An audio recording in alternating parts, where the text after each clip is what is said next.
It's an evolving process of becoming. It relies on our senses, on our sense of touch, our sight, our eyes, how I feel in relationship to other people. There's a lot of contracting and expanding that goes into identity and its constant evolving formation. And so if identity is such an embodied process, then voice and working with voice has to be an embodied process, which is sensitive to the fact that we are working with somebody's identity. I think a lot of voice training, certainly in the sort of speaking field, is very much a, this is how you should sound. And this is how you should stand, and this is how you should gesture. And so we disconnect the communication from the individual and from their identity. And I think that that just doesn't get us to a place of effective communication, which is a place of connection with the other. When we work with voice, we've got two aspects to voice, and they are mirrors of each other. On the one hand, we've got the acoustic voice. That's the actual sound of your voice, right? Created by the body, breath, space, the vocal folds. It's the sound we can make, the acoustic voice. And a direct mirror, a reflection of that acoustic voice is your metaphorical voice. Who you are in the world, what you have to say, what you have to bring to the world. And so in voice movement therapy, we are always working with both of these, the acoustic voice and the metaphorical voice. And how do we bring them together to enable somebody to experience transformation, deeper self-understanding, and an ability to really connect with themselves in order to be able to connect with the other in a meaningful way. And so your metaphorical voice is your identity, and your acoustic voice is your body's expression of that identity. Voice is the self. And I think it's really, really important that we bring that into organizations. And the way that I work is quite unique in that I get people to do the work we do. We're on the floor, we're having fun, and we are in our bodies. And that's often quite novel for people who are used to corporate training, where they sit behind a desk and take notes or just highlight things from the PowerPoint. You can't possibly do communication training like that. Let's dig a little bit deeper. What do we mean by this idea of embodied? So effective communication is embodied communication. Now, some of you who've had experience in VMT and perhaps other modalities have a better idea of this. An embodied experience of communication is one where we are integrating the body and the mind. We are aware of our breathing, our posture, and our relationship to gravity, what is happening in our senses and in our feelings as we create sound, as we create gesture and connect with people. So it's not something that happens from the head. The VMT work helps us to drop into the body and to find expression of the self from deeper within us. So it's not just about the articulation, it's not just about what words come out of my mouth. It's about how is that expression really supported by my body and by who I am, so that my expression can be authentic and grounded.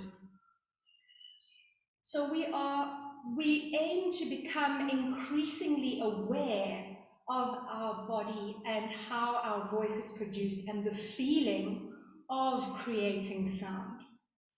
A lot of people perhaps think that when we work with voice, it's all about what it sounds like. And I like to just put that to the side when I work with people and think, well, let's first think about how does this feel? If I'm making my voice from up here and I'm talking like this, it feels very different to if I'm talking down here. Or if I'm talking over here, it feels very different to if I'm talking from back here. Once we start getting in touch with the feeling of sound, we are able to become more embodied, and when we become more embodied and more aware, we can start to identify our vocal and movement habits. So along with our identity, we have a particular way of using our voice and a particular way of using gesture, which over time becomes quite habitual. We get stuck into certain patterns. Voice movement therapy offers a space for us to play with the alternatives, to feel how we feel in these different spaces, different postures, how it feels to make different sounds. We can also play with how others respond to those different sounds and different movements. And through that, we can start to learn about ourselves, but we can also start to understand that we have choices. In the moment of communication, can I choose the most effective way to use my body and voice in order to get my message to the person that I'm speaking to? Can I gather my whole self and direct it to that communication and be present with myself and the moment and the other person so that we can have an exchange?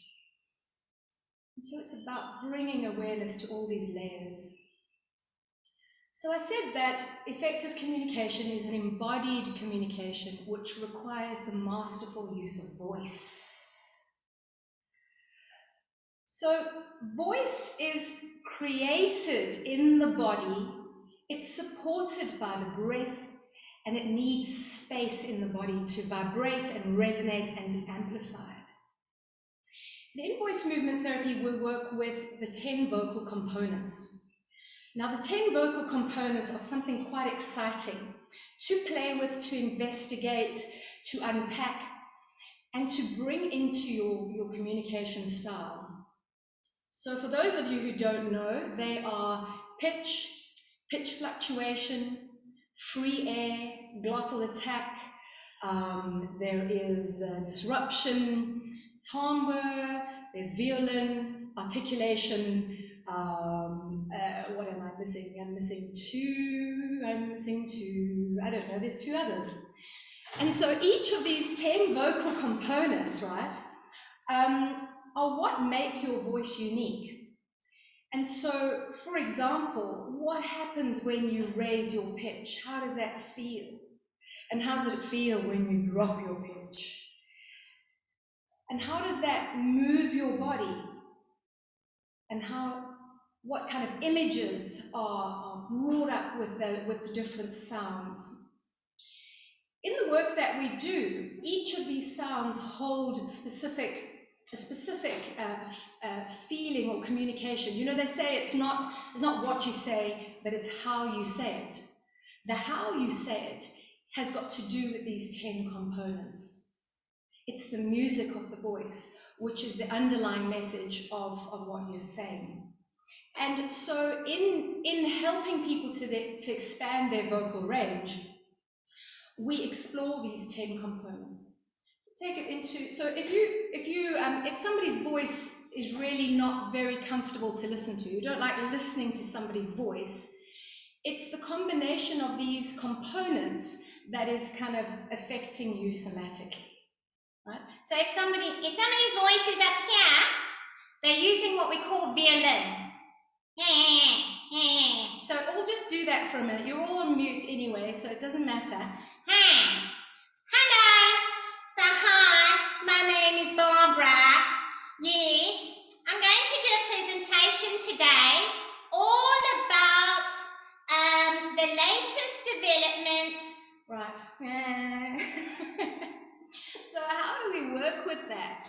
How do we play with that so that the person, whether we're working in a group or whether we're working with an individual, how do we play with that sound so that we can find the embodied connection with that sound, be there, feel it, and then find alternatives. So if we're here, Hello. what happens when we're here? Hello. So now we've got somebody else who's arrived in the room. And how does she help us to understand? So we playing with these 10 components, they are extremely valuable in unpacking how we respond to sound and how people respond to our voice. And the more we understand about that, the more conscious our choices of the voice that we use can be. Another example is, being assertive. There's a certain tone, there's a certain quality to an assertive voice. How do we identify the 10 components that go into an assertive voice so that somebody who's really battling to be assertive can find the sound of it, the feeling of it, and learn to be in their vertical in the moment of communication with the other person that they are trying to be assertive with? So there's a lot of VMT work that goes into that. If you are familiar with the work or not, if you're not familiar with the work, I would invite you to enjoy some more of our sessions so you can understand a little bit more of what I'm saying. We work with this idea of the vocal tube, and Veronica brought that up earlier on. And it's a way of feeling the body and dipping deeper. And it's also a very good way to expand the throat, the body, so that we can really open up and allow some more of these sounds to come out and to be used in our communication. So let's just work very quickly with 3 of them, just so you can get a taste of what I'm talking about. We have quite a narrow sound, which we call flute, and it's ooh. So just try that for yourselves. Ooh. It's quite tight. Ooh, ooh, hello, hello. Ooh. The next sound to feel into is what we call clarinet, and it requires that you drop your jaw and you relax your throat and even your tongue. And you can stand up if you like, because it requires us to even drop further into ourselves.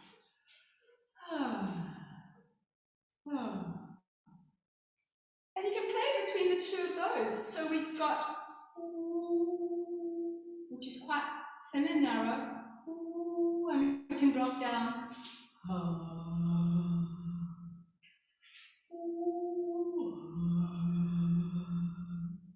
And then we can really open up into what we call saxophone, which is on the brink of a yawn. So if you yawn, you get a different experience.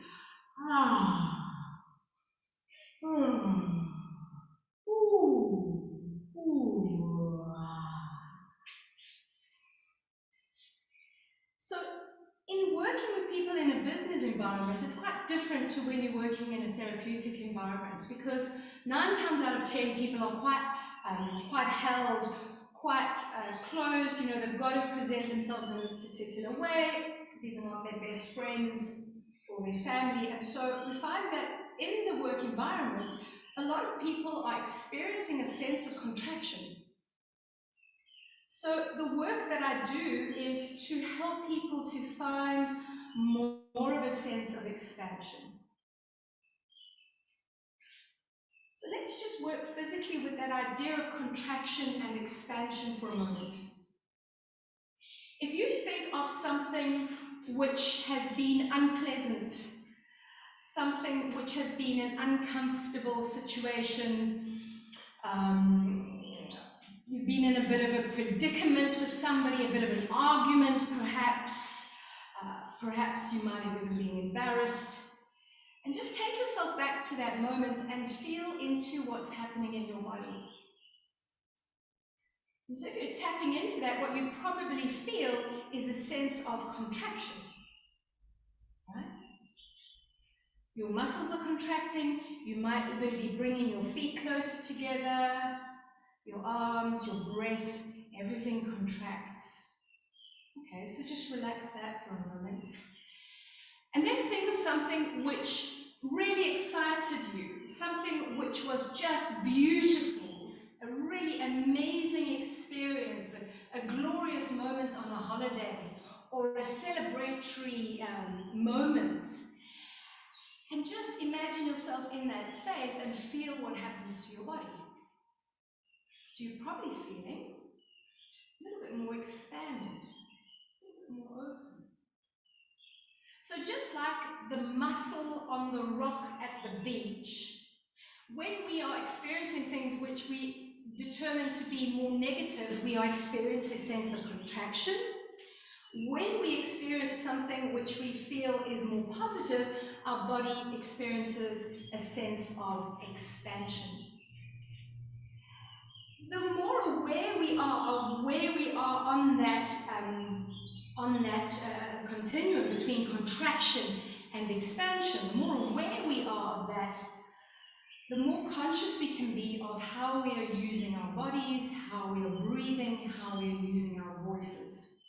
So a tight body and a little bit of breath and a tight throat and a clenched jaw is not going to get you the voice you want. It's not going to allow your true expression and what you have to bring to the world to come up through your body and out through your body, out through your body and through your voice. And so we want to open up. Use the body to find space. When we're contracted, we also don't ground ourselves, we don't center ourselves. And so we're going to do a little exercise to help us to firstly find a deeper breath, to open up, to find a sense of expansion. And I'm going to do another exercise which helps us to ground ourselves. So this is the kind of work that I do with people, which makes an immediate kind of felt sense that changes. So if you'd like to stand up, that would be good.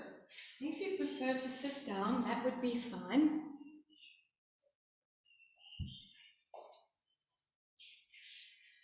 So I want you to place your hand on your solar plexus, so just under the sternum.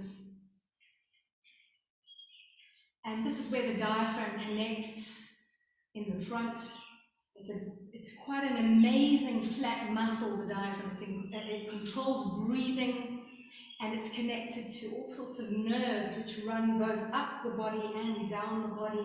So it's really quite a vital thing to get in touch with when you're working with voice. We're not going to get into too much of those details, but just imagining that this muscle is connected through your body and that it's quite big and it's involved with breathing.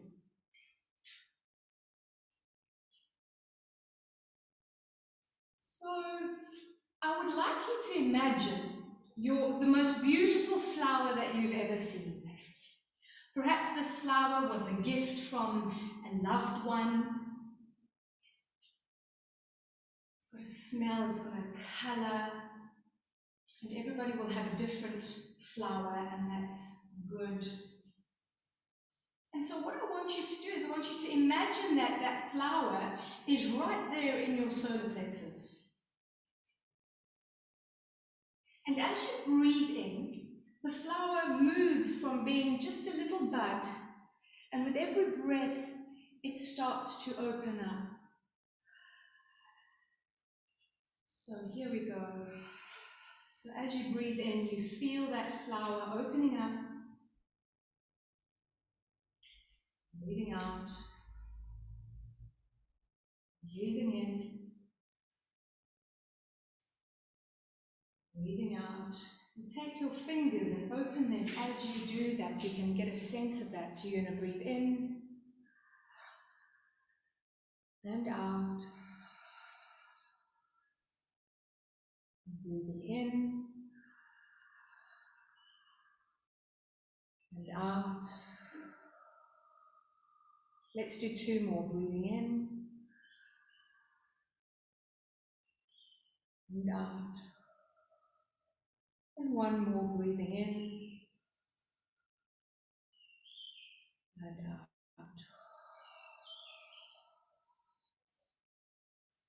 A lot of us suffer from a collapse in the solar plexus, sitting too much at the computer, just really feeling the weight of the world on your shoulders, feeling like you don't belong somewhere or don't really have a voice, this part of the body contracts and retracts, goes inside. And so this idea of the flower, which opens up, really helps not just to get the breath in, but it gives us a feeling of expanding in 360 degrees from that center of the solar plexus, with the petals of your flower just allowing a feeling of really expanding in the front of the body.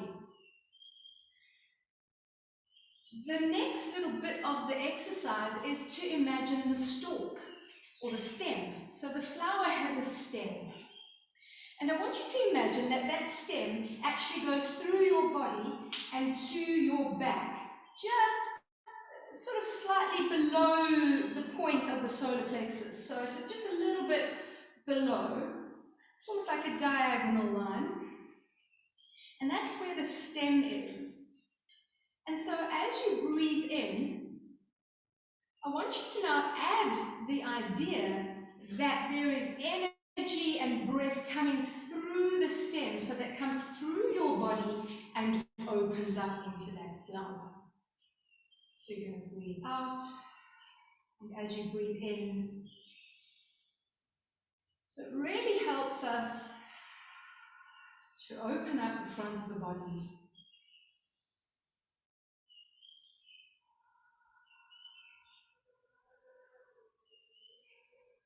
And we can hopefully feel a little bit more expanded and a little bit more embodied when we do that. And you might even want to take your foot just a little bit forward so that you can step forward, just a small step as you open up and breathe through the stem to the petals. So image becomes a really, really useful thing. The amazing thing is that our imagination and image and our movement use the same neural pathways. And so when we're working towards change and working towards finding new ways of feeling ourselves and being in connection with ourselves, using images in an embodied way helps us to move things differently. It brings a different consciousness to the movement. And so now you have an image, and it is unique to you. You've each chosen your own specific flower. And so the next time you find yourself hunched over or collapsed in the solar plexus, I want you to remember your flower. And that poor flower's getting all squashed and, bent and over here. So we want to open up so that your flower can bloom. Good. So let's work with another thing from the imagination. And the point of this is to, without any effort, without thinking about it, we're going to find a deeper breath, a more expanded breath, without thinking about it. We're going to imagine. So I'd like you to imagine the most amazing smell that you have ever smelt. This might be something from your childhood. It might be something more recent. Maybe it is the smell of baked bread. Maybe it is a specific perfume that somebody special used to wear. Perhaps it's the smell of rain. I don't know what it is, but it's got to have meaning for you. It's got to be your favorite smell. Okay. And now I want you to close your eyes and I want you to smell it in. I want you to imagine sniffing in that most gorgeous smell. And as you do that a couple of times, I want you to feel how that makes your body feel. Do you notice that your nostrils open up? If it's really your favorite smell, you can't get enough of it. You want to sniff it in, and there's an opening that happens in the sinuses, down the throat, into the chest, into the belly, because we want more of it. And we can find ourselves in an expanded space. So between the flower and your favorite smell, using the imagination in an embodied way, we can start to open things up and start to connect with the body, and connect with what it means to be present and open to communication. How are we doing? Is everybody okay? I'm looking at lots of little pictures, so I just want to check in. Good. So the energy that we need for effective communication, whether it is being present with one person or whether being present with a group of people, that energy and that focus comes from our body. So if we're doing communication training which is not embodied, you're not going to be able to be present and to connect. Part of being present and being able to connect and staying with your authentic self, part of that is this idea of being grounded. And so let's play a little bit with that. I'd like everybody to stand up if you can. It would be much more beneficial if you did this one standing up.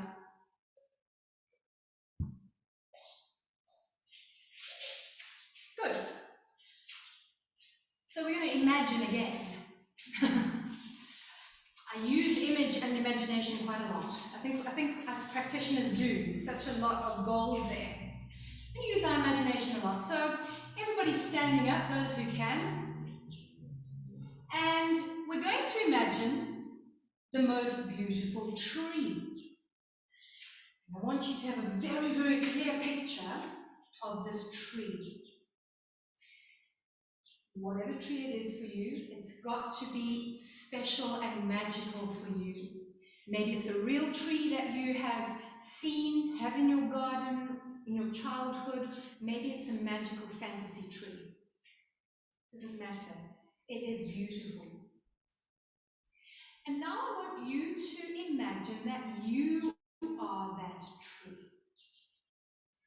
So imagine that you are that beautiful tree. Think about where the tree is located. So, what does the environment look like? Feel into the tree. Keep breathing. Keep connecting with your sense of your body. And so here's my question to you. My question is, where do your roots start? Where do your roots start? Yeah. So, in my experience, most people tell me that their roots start on the soles of their feet and go into the ground. That's how they imagine it. And I want to just challenge that. If that's the case, some of you might have imagined that and others may not have. But let's just challenge that idea for a moment. And I want you all to take your hands and put your hands on your hips. So you're still the tree. Still breathing. And now I want you to imagine that in fact the ground is here. The ground is at the level of your hips. Right? And just breathe into that feeling that in fact your legs are your roots and they are connected to your body. Breathe into that and feel your roots reaching down into the ground to get water, to get nutrients. Feel the life that is around your roots, the worms, the insects, the bubbles, things that are around your legs supporting you and holding you. Get a better understanding of what it means to be grounded when we're not, sort of toothpick-legged balancing on the earth, but we're actually in the earth. How are we doing with that? Sometimes that can be quite a shift for people.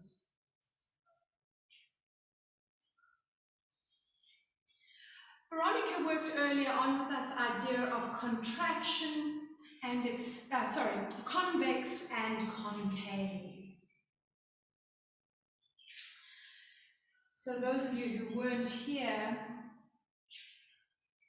ideas that the body is not made up of straight lines, it is made up of curves. And when we work with a concave surface, on the other side there's a convex surface.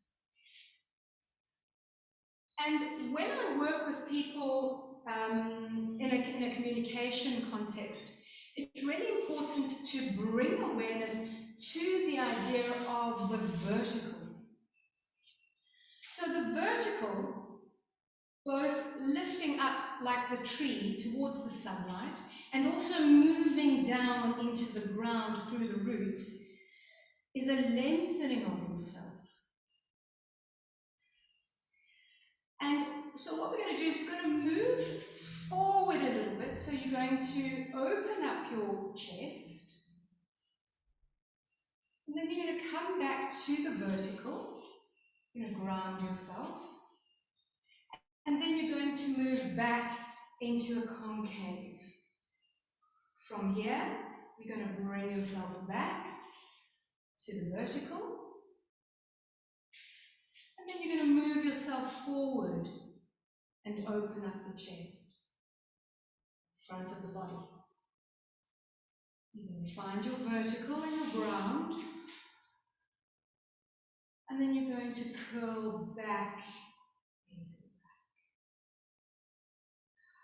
And back to the vertical. So again, this is a really beautiful, simple exercise that can help people in the moment of communication. So when we're communicating and we feel like we have to defend ourselves, or we have to really make sure that people know what you have to say and your opinion about things, we quite often come forward. We might even puff up a little bit, we bring ourselves forward. When we feel like we don't have anything to add, or we've been, we're in the wrong and we kind of just want to run away with our tail between our legs, we tend to retreat back here. And so the more we become aware of the transition from a perhaps more contracted space into a vertical, or perhaps a more forward-facing confrontational space back into the vertical, the more we understand the transition of that and can become conscious of ourselves in the moment of communication, we can start adjusting our bodies, adjusting our voices to bring ourselves back into the vertical. Effective communication happens from the vertical. Connective communication happens from the vertical. So we don't want to get stuck in any of these places. We want to be aware so that we can make conscious choices. So in my definition of what effective communication is, I also indicated that space is important. So, how the hell is space important in communication? Well, it's very important because what we're doing in voicing and communicating is we are filling the space with our energy, with our voice. When we become more aware of what we call in voice movement therapy our spherical space, our sphere, we become increasingly sensitized to how we feel in a particular space. So for example, if you are walking into your boss's office, how do you feel? How does your body feel? How does your voice and your body and your breath respond to that environment? And how do you find ease in order to communicate effectively in that environment? If you go into a meeting, into a boardroom, where do you position yourself, if it's possible for you to position yourself, so that you can relax and be at ease? So the more we become aware of our sphere and how we feel in these different places, and how we feel in relationship to other people in our space, which is a very much a felt experience. If somebody's too close, we know they're too close. Our body tells us, hold on, this is not comfortable. If we're thinking, oh, this is not comfortable, we're contracting. If you're contracting, you're not breathing and you can't use your voice. So how do we use our understanding of our body in space in order to move ourselves into a more comfortable position that we can communicate more effectively from? So it becomes more of a dance than just getting stuck and having to endure or tolerate a particular place. So let's go back to the idea of the boardroom. People experience their space differently, but I haven't ever met somebody who would disagree with this. So if you're sitting in a meeting and you've got your back to a door, or you've got your back to a window, you don't feel as grounded and as safe, essentially, as the person who's sitting with their back to a wall. Right? Would you agree? Yeah? And so becoming increasingly aware of how we feel in space and how that impacts our body and impacts our voice, we can start to really craft our communication and our ability to communicate. We've worked already with the imagination, really drawing on the imagination to open up something or to inspire something. And I think we don't use the imagination enough. I think the imagination is the most untapped resources we have as a human race. What we imagine and how we use our imagination can just offer us so much in not just our self-development and our communication, but just in manifesting the life we want for ourselves. And so I encourage people to work with empowering images of themselves. For example, the image of a phoenix, for example, which is just so grand, rising from ashes. The image of the king, or any other number of images, a bird or majestic giraffe, for example. How do we find images that are personally relevant, embody them, work with our voice in that space so that they become anchors for us in the moment of communication? So that when I'm talking to somebody who's in authority, I don't come with my mouse. I come, with my lion or whoever I feel I need to come with. Engaging the imagination does something in our neural pathways to engage our body. And we can use the imagination to find ease in our communication. And we can use our imagination to find connection with others. So those are my thoughts about what effective and embodied and connective communication is, and how I weave the voice movement therapy concepts and ideas into communication training. And it's not a therapeutic context, but it sure is a therapeutic experience when people can start to feel different about themselves, when people can start making conscious choices about how they communicate within that environment. Things shift and people start to treat you differently. And I think if we could take a more gentle approach and a more aware, conscious approach to the many layers of communication in whatever environment it is, I think the world would be a better place. So I'd really like to see more of this in, you know, the places that we spend a lot of our time in. You know, we're at work 6-7 hours a day, a lot of people, and to be in a contracted, you know, muffled, silenced place for that many hours every day of your life, it's not helping anybody. You know, let's manifest the lives we want, and that needs a voice. You need a voice to do that. So those are my thoughts.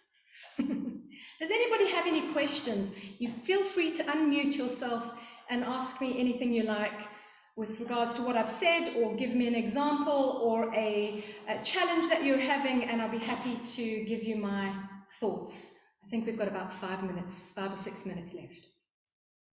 I have a question. I work in an environment with a lot of people with the forward convex physical style, and it affects me a lot. Yeah. How can I maintain my composure in that kind of situation? So what is happening in that moment? So I'm imagining, so just correct me if I'm, you know, on a different pathway to you. So these people are very much forward, in your face. I've got to prove something. I'm the boss, or I've got an idea, or we're doing it my way. And I'm imagining what happens to you in that environment is that there's probably a bit of either a retreat. It's like, okay, well, you know, I'll go along with that, in which case, you know, your flower is just doing this, right? Or the other sort of possibility might be that you become very rigid and kind of really get stuck and tight. And so what I want to offer you in that moment is a couple of things. Firstly, to find your ground, find your roots, use the image of the tree, soften your knees so that you can drop into the earth, because that's where our support comes from. When we're not grounded, and when we're not finding the support from the earth, we start to find it in our shoulders and in our voices, and everything kind of lifts up, and we're trying to ground ourselves in the wrong way. So soften your knees, use the idea of the roots and that your ground is at your hips. The other thing would just be to try and work to expand your breath. You know, not to a massive degree, but just to deepen and reverse the contraction. You want to try and reverse the contraction. The other pointer would be to, if that person is coming straight at you, you know, if they're right in front of you, my suggestion would be just to do a little bit of a shift. So instead of being, you know, chest to chest, or if they're coming towards you, you're pulling backwards and kind of closing in, to just step aside just a little bit. They won't even notice. You just take a little slight side step and turn your body a little bit. And play with that, because you'll find that the feeling of the right-hand side is different to the feeling of the left-hand side. So play with that and decide which one feels more comfortable and more empowered, because they will feel different. It's amazing what we can feel in just the slight degree of, you know, degree change in the way that we are facing. So that would be my suggestion. Becoming just increasingly aware of what is happening in you. Are you retreating? Are you getting rigid? Are you coming up to fight against them? Drop down into your vertical. Find your roots. Let your flower be open. Like, that person doesn't get to kill your flower, right? And remember that the stem of the flower, which really helps us to bring the back and the front of the body together. Quite often we're living in the front of our bodies and we forget that our back is there to support us. So use that stem to bring your back into action in that moment. Root, soften your breath, find ways to expand rather than contract. When you do that, you can cope better with whatever is coming at you. You'll be able to be more conscious and more present in that moment.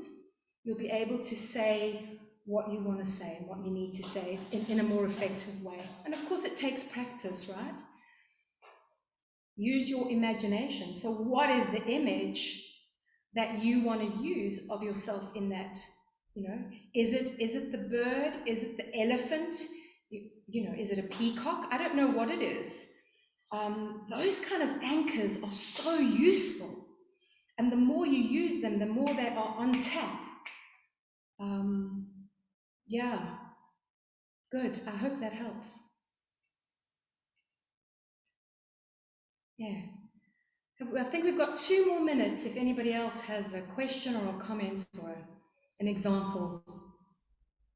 Yes, we've got plenty of time because it's a break after this, Gina. Okay, good. So have a turnaround. Good. So anybody who wants to ask anything else, personal challenge or otherwise?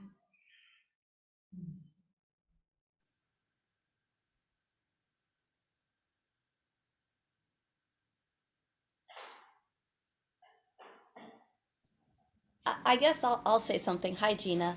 Hi, Melody. So I really liked Claire's question because right before she asked it, I was kind of thinking the same thing. Like, is there a tendency, and this isn't exactly, but is there a tendency to become the opposite when we're in relation to someone? So if someone is very forward, is the tendency for perhaps if we're empathetic people perhaps or sensitive to become concave? I don't really have a question. It's just kind of like what this has me thinking about, as well as also there's also a tendency for us to often copy each other's, but not consciously, but to adopt each other's body postures, and it just really makes me think a lot about communication and conflict, and how awareness of how we're breathing, how we're holding ourselves, how we're using our voice, keeping in touch with that in the best way to have the smoothest communication. It also makes me think about how some of us at times may feel more comfortable in the back. Perhaps that's where we feel our strength. Yeah. But maybe that is not seen as a strength in those sorts of work environments where what's being asked of us is more forward. Yeah, I don't know. I just having these thoughts, kind of wonder what Yeah. you think. Yeah. You know, I think that people are different and people are, you know, obviously navigating these environments. You know, people are going to be reading into everything. We don't actually realize how much we read into the body and the voice and the breath. You know, the words that people are saying is really almost insignificant. So even, you know, even with breath, we're picking up, well, how is this person breathing? Are they anxious? Are they holding their breath? We're picking that information up without even realizing it. You know, so the person who's kind of sitting back, what else is happening? Because it's also not just one thing. So they might be sitting back, but they might be really relaxed and just open and ready to communicate, and you know, soft belly, and you know, everything's grounded, and then it's fine. But somebody might be sitting back like they, you know, kind of own the place with, you know, all sorts of different breathing and a different kind of approach. So it's always multi-layered. And how do we dance with that? And how do we sing with that? And in bringing somebody with you, how do you use what you have available to invite the person to come into a different connection with you? So if somebody's not breathing, how do you breathe in order to invite them to breathe? How do you move in order to change their, you know, forward focus. How do you move in order to I want to say manipulate, but that's perhaps a negative way of saying it. But how do you move, use your voice, breathe, and ground yourself to invite somebody into a different relationship? You know, I think that's what it's about. And not one that is stuck, one that then responds to their response. And so it does become a dance. And the more conscious we are of ourselves, our bodies, our breath, and our voice, then the easier that dance becomes. Yeah.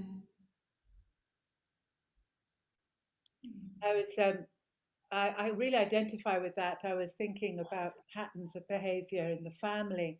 My father was an incredibly, almost bullying. He was just, and I developed a shield right across my chest. That the only way that I could try and stand up to my father was to adopt this very fixed, rather convex upper chest.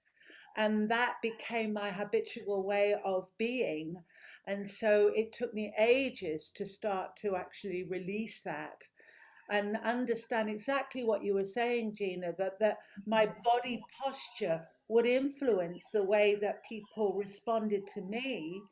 And very often, I would have judgments about somebody sitting at the back of their sphere of quiet, because it wasn't in my experience that that was a meaningful contacting body expression. And so I was, attached to this having to do the fight and get through, and felt, well, that was the good fight, and completely judged the other and just saw it as a negative collapse. And it's only through the years of EMT that I've found that fluidity and realized how I could, exactly what you're saying, alter my body posture and then invite people into my space rather than always taking it all up, which unconsciously I was doing. Yeah. Yeah. And that's the real depth of VMT, isn't it? It helps us to identify these habits and kind of realize, like, what am I doing here? Or why do I always go to this pattern of expression? It helps us to unpack that and really investigate it so that we can, use our bodies differently, so that we can understand that there are alternatives. And within the safe environment of VMT, we can test those theories out. In group work, you can see, well, how do you feel when I come up to you like this? Or, how do you feel when I turn just slightly? And we can learn so much from the bodies and voices and breath of other people, which really helps us to be better communicators. Yeah. Hey, good. Okay, well, we've come to the end, unless there's any more questions for Gina. If you have any more questions for Gina or observations before we finish today. Just to say that was lovely. I mean, so informative and exciting. Thank you, Gina. And what a fount of experience and knowledge. Thank you, Veronica. Really beautiful. Thank you. Thank you. Yeah, thanks for joining me. Hey. Okay. Yeah, good. I hope you all come to more sessions, and I hope you, through the time, just get more and more gold from what our practitioners are offering. It's really beautiful work. Thank you very much. Thank you so much, Gina. That was just fantastic. Thank